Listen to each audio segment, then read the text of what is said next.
Majelis Hakim Pengadilan Negeri Jakarta Selatan tidak menerima permohonan pra-peradilan Sekjen PD Perjuangan Hasto Kristianto atas penetapannya sebagai tersangka kasus suap. Hakim Tunggal Pengadilan Negeri Jakarta Selatan Julianto bilang penetapan tersangka terhadap Sekjen PDIP itu sah dan sesuai ketentuan hukum. Hakim berpendapat bahwa permohonan pra-peradilan dari pemohon adalah dinyatakan tidak dapat diterima. Menimbang boleh karena permohonan pra-peradilan pemohon dinyatakan tidak dapat diterima, maka pemohon dibebani untuk membayar biaya perkara yang timbul dalam permohonan ini yang jumlahnya akan ditentukan dalam amar putusan di bawah ini. Memperhatikan Undang-Undang Nomor 8 Tahun 1981 tentang Kitab Undang-Undang Hukum Acara Pidana.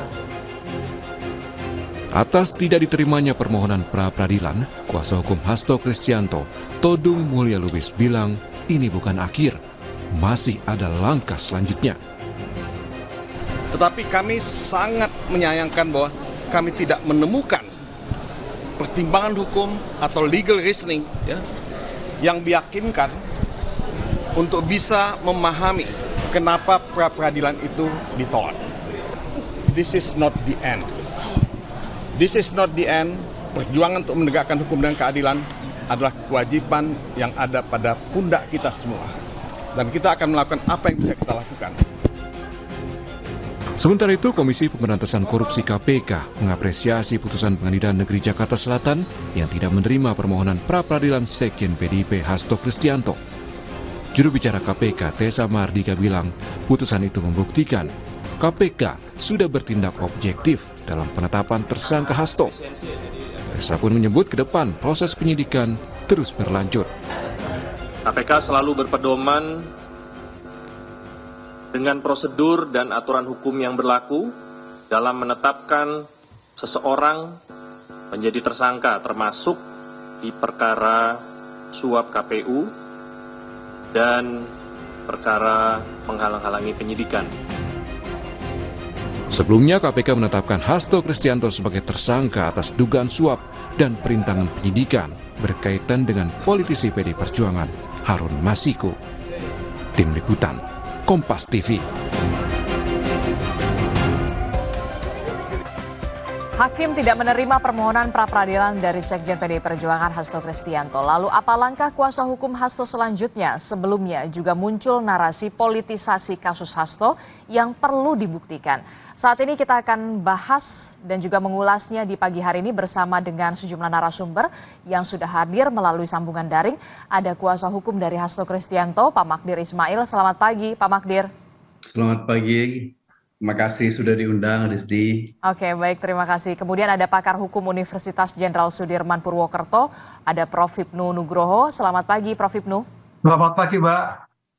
Kemudian ada pengamat politik yang juga sekaligus Direktur Eksekutif Indikator Politik Indonesia, Mas Burhanuddin Muhtadi. Selamat pagi, Mas Burhan.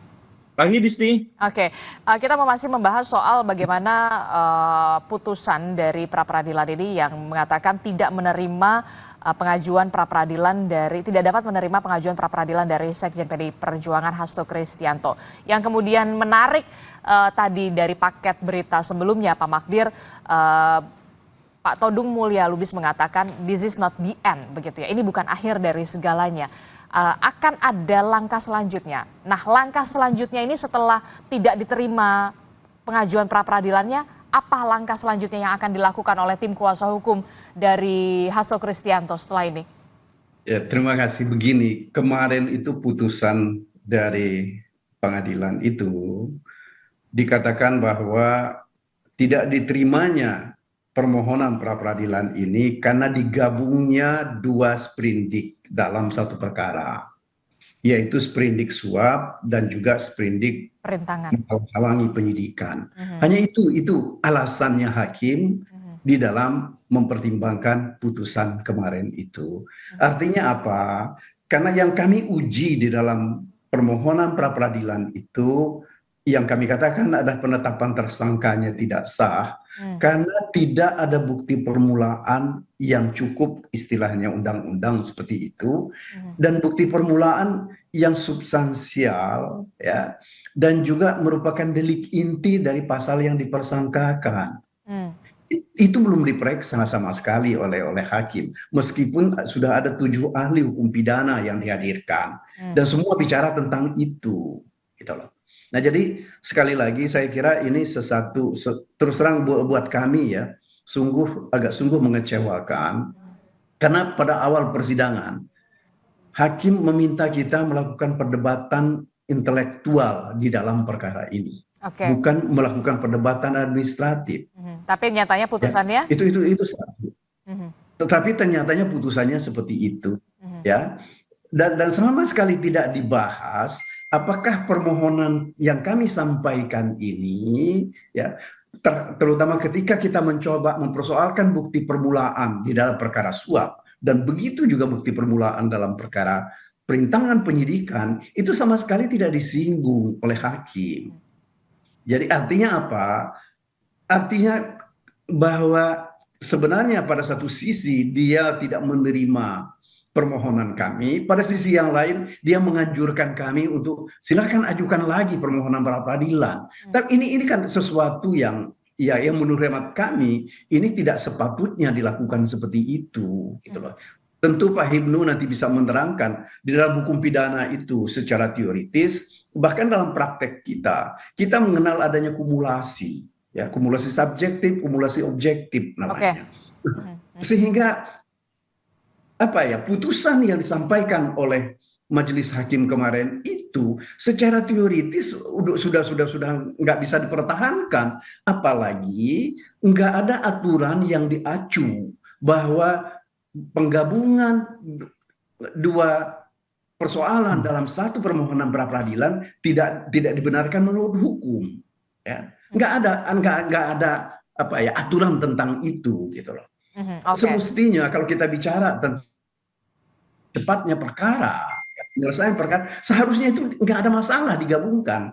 Seharusnya tidak masalah ketika dua permohonan itu digabungkan begitu ya, karena ada 2 sprindik di situ. Kalau dari sisi kuasa hukum Sekjen PDI Perjuangan Hasto Kristianto. Nah, kalau dari sisi hukum pidananya, Prof. Hipnu, ini sebenarnya seperti apa sih untuk kasusnya Mas Hasto ini? Hakim menilai harusnya ada 2 permohonan pra peradilan soal penetapan tersangka dan juga perintangan penyidikan. Nah, dari sisi hukum sendiri seperti apa penjelasannya, Prof. Hipnu? Berikan penjelasan kami dengan orang yang awam hukum dengan pemahaman yang lebih mudah lah istilahnya. Terima kasih Pak Madir, Mas Burhan. Jadi memang dalam ilmu hukum material dikenal adanya penggabungan. Ada voking, ada spritzing, istilahnya kan seperti itu. Nah, penggabungan itu terhadap penggabungan tindak pidananya. Tadi saya kata Pak Madir adalah penggabungan subjektif ataupun objektif. Memang dalam hukum formil terkait dengan pra peradilan, saya baru dengar kali ini juga ada penggabungan di dalam 2 sprindik dalam suatu perkara. Tapi saya melihat begini Pak Madir, memang ada 2 sprindik. Yang satu adalah sprindik dugaan suap, yang satu sprindik obstruction of justice. Pertanyaan kemarin, kalau kita melihat alur pikirnya hakim, bahwa sulit untuk membedakan. Nah, sulit membedakan bukti mana yang untuk obstruction of justice, bukti mana yang untuk terkait suap. Nah, di sini dengan waktu yang hanya 7 hari, akan kesulitan menentukan suatu bukti yang akan dilakukan. Ini saya kira secara nalar juga bisa diterima, kan itu loh. Kalau seperti itu karena kecukupan. Tapi paling tidak memang ini suatu yang baru.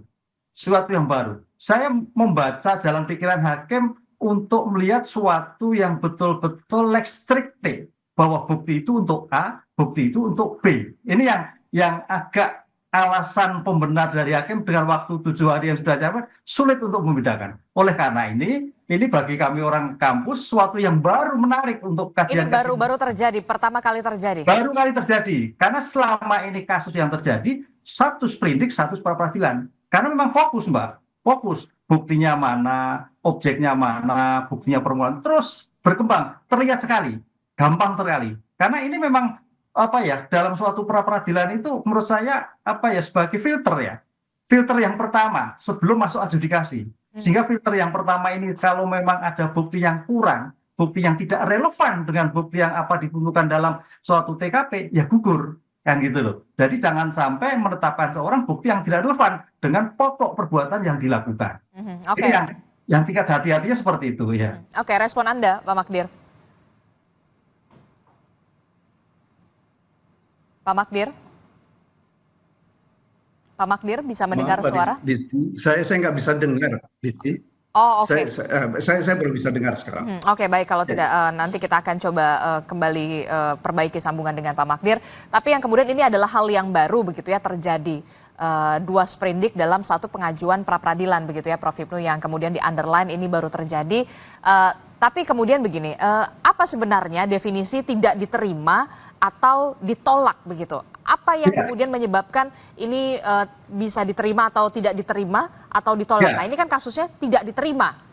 Betul. Ini bagus. Jadi tadi Pak Magdir, ini dua hal yang baru memang, dua sprindik yang baru dalam sejarah yang saya pelajari loh ya, yang baru. Jadi memang hakim melihatnya sebagai bentuk tingkat kehati-hatiannya, bukti mana untuk A, bukti mana untuk B, biar ada suatu kejelasan. Kemarin saya mendengar seperti itu. Yang kemudian yang kedua, memang dari putusan ini kurang konsisten. Ketika permohonan ditolak, ya harusnya tidak memutuskan. Kembali pada pokok perkara yang awal. Tapi kan kemarin memutuskan bahwa tetap sah. Loh, kan begitu kan? Berarti kan ditolak itu kan belum memasuki pemeriksaan pokok perkara. Belum masuki pengujian yang lain dengan ditolak. Nah ini kalau kita sebagai hukum membedakan antara tidak diterima dan ditolak. Kalau ditolak, itu sudah memeriksa bukti-bukti permulaan, ada suatu pertimbangan, tapi memutuskan. Nah kemarin tidak diterima, tapi memutuskan. Nah ini yang saya kira juga ada antara judul dan belakangnya kurang pas gitu. Harusnya kalau ditolak ya kembalikan pada awal, pada waktu pemeriksaan di KPK, sehingga pemeriksaan ini tidak dilakukan. Ini yang menjadikan permasalahan. Oleh karena itu dalam seperti ini saya kira Pak Magdir tadi bisa mengajukan kembali lah, iya. Karena namanya suatu pra-peradilan itu tidak ada nebis in idem. Pra-peradilan itu bisa dilakukan berkali sepanjang pokok perkara belum disidangkan di dalam persidangan.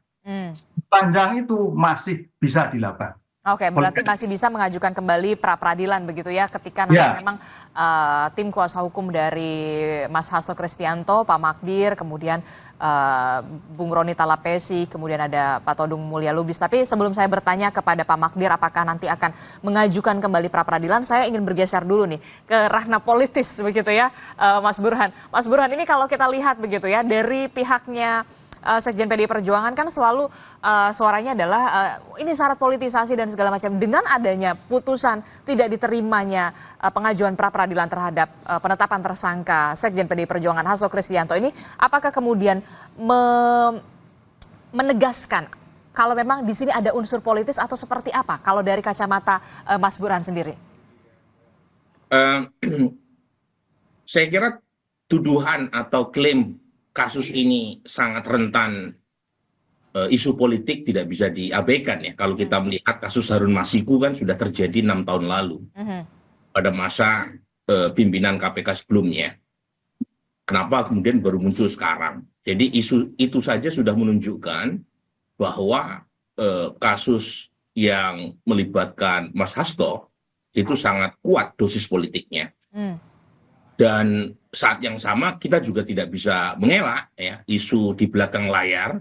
Lagi-lagi saya menghindari untuk bicara dari aspek teknis hukum karena itu bukan bidang saya. Ya politik di belakang layar yang menurut saya jauh lebih orisinil dalam menafsirkan apa yang terjadi di depan layar ya. Jadi kalau kita belajar politik dramaturgi, apa yang terjadi di backstage itu jauh lebih kuat untuk menafsirkan apa yang di depan.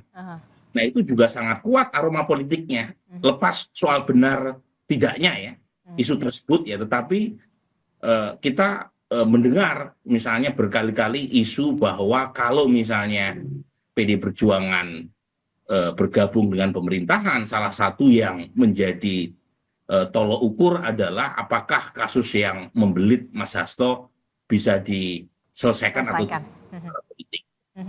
Nah, kemarin, Disti, 2 atau 3 hari sebelum putusan itu diambil, itu ada statement dari Pak Prabowo di acara Muslimat NU yang mengatakan ada pihak-pihak yang ingin memisahkan Pak Prabowo dengan Pak Jokowi.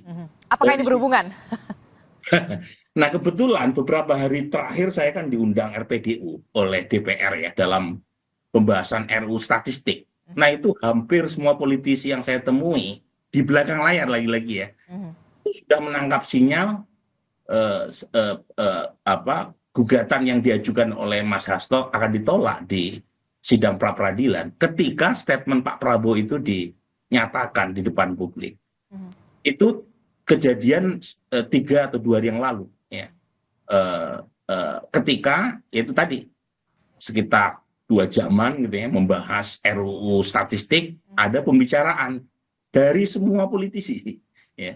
Jadi politik itu kan memang susah untuk dibuktikan ya, tetapi lagi-lagi kalau kita punya akses untuk membicarakan pada pihak-pihak yang mungkin punya kedekatan dalam menentukan apa yang terjadi di depan layar, sepertinya kok ada benarnya juga ya.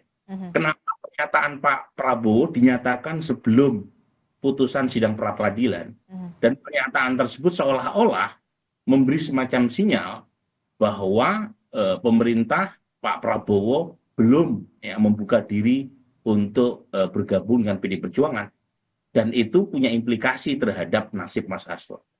Dan penegasan ini memang sengaja benar-benar secara terbuka dari Pak Prabowo. Inilah yang kemudian masih ada benang merahnya begitu ya kalau Anda dari segi politik begitu soal gugatan pra-peradilan akhirnya tidak diterima ini ya, Mas Burhan. Ya, dalam politik itu kan ada yang tersurat, ada yang tersirat. Nah, tentu untuk seorang politisi kelas kakap ya, itu tidak harus memakai bahasa-bahasa yang tersurat, apalagi di depan publik. Ya. Cukup pakai kode.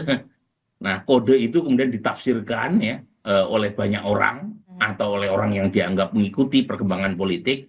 Dan bacaan saya ya, ketika Pak Prabowo menyatakan ada pihak-pihak yang ingin memisahkan dirinya dengan Pak Jokowi, itu satu kode yang terang benderang, gitu ya, yang mungkin tidak keluar dari ruang hampa. Politik kan nggak muncul dari ruang hampa. Ada konteks ya, ada preteks yang membuat Pak Prabowo mengeluarkan pernyataan tersebut. Nah, kemudian saya baca pernyataan tersebut semacam preteks buat munculnya penolakan terhadap gugatan Mas Hasto di sidang pra-peradilan. Ini artinya PDI Perjuangan dan pemerintahan begitu dalam hal ini adalah Prabowo Subianto saat ini nanti dululah kalau ingin bersatu. Sudah ada sinyal itu? Ya, makanya tadi ada pernyataan Prof. Hipnu atau Pak Magdir ya bahwa putusan hakim terkait dengan kasus Mas Hasto di sidang pra-peradilan tidak konsisten. Ya kan, satu sisi mengatakan tidak menerima tetapi menyidangkan sampai ujung. Kemudian pernyataan-pernyataan putusan hakim juga bisa ditafsirkan bahwa kubu Mas Hasto, Pak Magdir bisa mengajukan gugatan pra-peradilan lagi sepanjang kasus pokoknya belum disidangkan. Jadi hal-hal semacam ini lagi-lagi saya bacanya semacam proses tarik-menarik politik yang belum tuntas di belakang. Ya. Nah, itu bacaan saya, tentu bisa salah. Tetapi lagi-lagi kasus yang semacam ini itu tidak bisa kosong dari konteks politik, dan tentu saja apa yang terjadi di belakang layar bisa jadi sangat menentukan apa yang kita saksikan di depan. Oke, politik di balik layar inilah yang kemudian dinamikanya terlalu begitu kencang begitu. Anda menyebutkan masih ada tarik-menarik yang belum selesai, belum tuntas begitu ya. Kalau misalkan dari segi kacamata seorang Mas Burhan begitu ya, dari analisa Anda Mas Burhan. Tapi saya ingin ke Pak Magdir. Pak Magdir, dengan analisa dari Mas Burhan ini, apakah kemudian ada relatable-nya, ada hubungannya dengan tidak diterimanya gugatan pra-peradilan yang diajukan oleh Hasto Kristianto ini? Itu bisa jadi benar seperti itu, Disti ya. Karena begini, bagaimanapun juga putusan dari apa yang dibacakan kemarin itu, hakim mencoba untuk berada di tengah, dalam arti bahwa dia tidak ingin mengatakan bahwa permohonan kami ini patut dikatakan benar, dan juga dia tidak juga mau mengatakan bahwa permohonan kami ini harus ditolak sehingga KPK lah yang benar, ya. Makanya dia katakan bahwa ini putusan ini tidak dapat diterima. Ada satu hal saya kira yang mungkin mesti kita lihat betul secara baik. Saya kira bau-bau politik itu cukup cukup sangit, ya, dan agak tercium betul bahwa ini bagaimanapun juga pasti ada tarik menariknya di dalam kaitannya dengan apakah partai PDIP bergabung atau tidak bergabung, atau akan berbaik-baikan kepada Jokowi atau tidak. Karena bagaimanapun juga penetapan Mas Hasto ini sebagai tersangka dilakukan 3 hari sesudah keluarga Pak Jokowi diberhentikan sebagai anggota PDIP. Itu satu. Kemudian yang kedua, narasi yang dikembangkan adalah ini ada penghalangan yang bukan hanya dilakukan oleh Mas Hasto, tetapi juga dilakukan oleh mantan pejabat di KPK. Itu yang disebut-sebut seperti itu. Bahkan di dalam jawaban KPK kemarin, ada penghalangan yang dilakukan oleh aparat polisi ketika mereka mengejar orang katanya di PT IKA. Nah, bagaimanapun juga, saya kira kan PT IKA itu kan lembaga negara yang punya standar dan aturan, ya.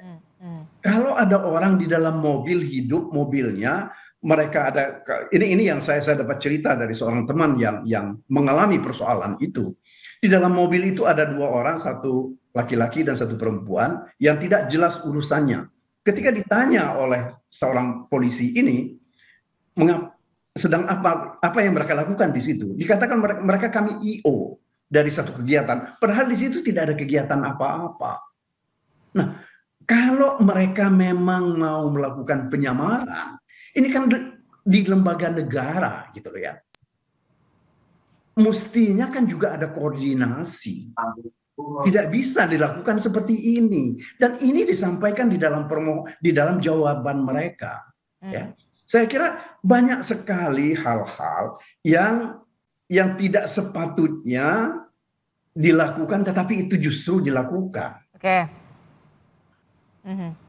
Gitu loh. Jadi menurut hemat saya dalam persoalan ini ya memang bahwa harus ada penyelesaian politik itu ya nggak ada juga salahnya. Sebab bagaimanapun juga kalau ini kita biarkan berlarut-larut, yang akan rugi itu banyak pihak. Bukan cuma Mas Hasto. Jadi menurut Anda harus ada penyelesaian dulu nih dari segi politis begitu ya, jangan sampai masih ada tarik-menarik dulu begitu ya kalau dari. Jadi sebenarnya Disti ya, kalau kami melihat kalau kedua belah pihak dalam hal ini pemerintah dan KPK ingin menyelesaikan ini secara baik, mestinya ini permohonan pra peradilan itu diterima. Ya. Karena inilah jalan keluar untuk memecahkan perseteruan yang tidak ada gunanya sekarang ini. Gitu. Oke, tapi kan kemudian Prof. Hipnu mengatakan terbuka peluang Pak Magdir dan juga tim yang lain begitu ya, rekan-rekan yang lain ini bisa mengajukan pra peradilan dengan sprindik yang berdasarkan sprindik yang berbeda, suap dan juga perintangan penyidikan. Apakah nanti benar-benar akan dilakukan ataukah kemudian ada langkah lain yang bisa dilakukan untuk bisa dalam tanda kutip menggugurkan penetapan tersangka dari seorang Hasto Kristianto yang sudah ditetapkan sebagai tersangka oleh KPK, dan bagaimana pula hubungan PDI Perjuangan dengan pemerintahan pasca setelah kita lihat pengajuan pra peradilan ini tidak diterima dan penyidikan akan terus berlangsung. Bagaimana hubungan PDIP dengan pemerintah? Jadi jangan dijawab dulu, kita akan jeda, usai jeda kami kembali.